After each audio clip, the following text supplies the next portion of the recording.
Hi friends, welcome to my channel. Today we're going to talk about technical interview tips for candidates. This I intend to make it as a four-part video series, um, and then I'm going to talk about various aspects of the interview process and how the candidates can use these tips to improve their chances of getting the interview. These are mainly related to technical discussions or technical interviews, but they are not coding related tips. They are more about uh, behavioral traits or the way things go in an interview and how you as a candidate can improve yourself by following some of these tips, and then it'll be good for you. So here we go. These are the tech tips. Um, Let me give a brief about technical interviews. These interviews, as I noticed, are different from regular interviews, and more so with web development and specifically front end technical interviews.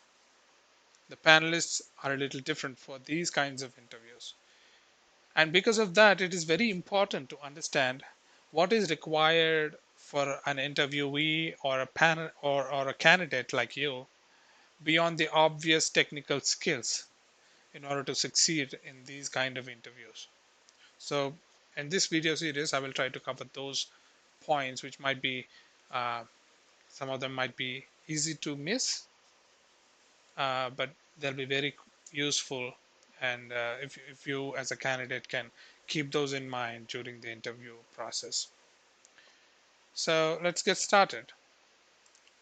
So today in this video, we're going to talk mainly about those tips related to how you behave. Because as much as you are well versed technically for the candidature, if you're not good at the small behavioral traits that the panelists specifically look at, it will be a challenge to impress them in the best possible way. So let's look at some of them. So the first one is eye contact. So eye contact is one of the most important behavioral aspects during the interview process. It tells the panelist about how confident and honest the candidate is trying to be during the interview. So please make sure that you're looking at the interviewer while answering the questions and also during the other discussions with the panelist.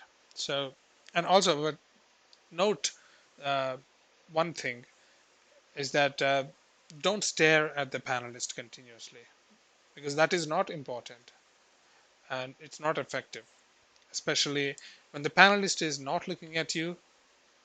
Don't look at them. It might be taken as uncomfortable for them. So the thumb rule is follow the eyes of the panelist. If they're looking at you, please make sure you look at them.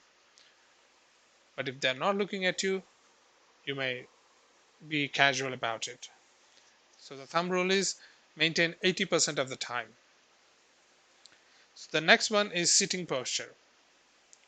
Um, so the way you sit in front of the panelist is also important, even though you may not notice. It will be noticeable to the panelist if you constantly shift your sitting posture during the course of the interview. So keep track of how you're sitting, and like a good sitting position is like to stay still with your back straight and upright like this, and not bent backwards like that. Don't lean too much onto the table in front of you or too much back onto the chair, back of the chair. Don't put your hands on the back of the chair, and don't you know lean too much onto the table. That might give the panelist an impression that you are probing the panelist. And if you're too much laid back, that will also give a wrong impression to the panelist that you're not taking the interview seriously. And also keep your hands like this on the table. This is a very good position, and don't put your hands like this. I'm not sure if you're able to see this. Don't put your hands like this with your fingers entangled. Put your hands like this with your fingertips touching each other's on the table. So that's a good way to go. So the next one we're talking about is handshake. Make sure the way you shake your hands is also important. So make sure it is firm, the handshake, but it's not crushing the other person's hand. And also it should be dry and not sweaty. If you have sweaty hands, please make sure that you use a paper napkin to dry it during the whole process of the interview, because you might have to shake hands multiple times. And the handshake should be short and sweet. Avoid long hand holding, which might cause you know uncomfortable feeling to the panelist, and they might think that you are over anxious and greedy in that regard.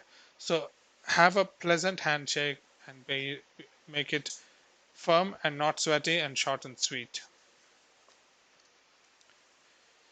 So the next one we're talking about here is called leg shaking.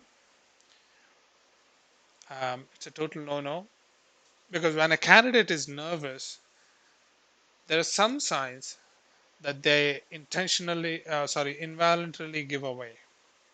One such thing is leg shaking. It is an involuntary and often disturbing action that might cause the panelist to think that you are nervous. They might know, they might realize that you are nervous. So, my advice is that the candidates make sure that they are not shaking legs, and be aware of any such bodily movement that might disturb the flow of the interview, and adjust themselves. Be in a relaxed and confident position, and be in control of the body and the way it is moving. That is another one. So the next one is seating arrangement.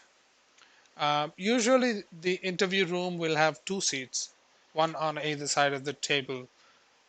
Um, so if possible, the panelists may try to move their chair more towards the interviewee, or the candidate may try to move the chair more towards the panelist, so that it is not directly opposite or across the table, but more towards the side of the table, and there is less table space between the two people, because the table acts as a subconscious barrier for the panelist. So avoiding the table and that confrontational seating position, the one-on-one seating position, gives you a better chance of impressing the interviewer. But if there are multiple chairs for you to sit in as a candidate, choose the chair close to the panelist, and also the one which reduces the amount of table space between you both. Also, when you are typing something to show a coding example solution or something, or if you're writing on a paper, it would be better if the panelist is right beside you rather than opposite to the table, because conveying these things will be difficult for the panelist, and they have to come around and see what you're doing. So it's a good thing to move your chair as close as possible. That is not always possible, because the panelist sometimes may not allow you to move your chair, or your chair may not be movable. But if there is a possibility, utilize that. I think this is a good stopping point for this video. In the upcoming video, we will look at some ways of how you respond to questions and other things during the interview process, and how you may improve upon them. See you in the next one. Thanks for watching.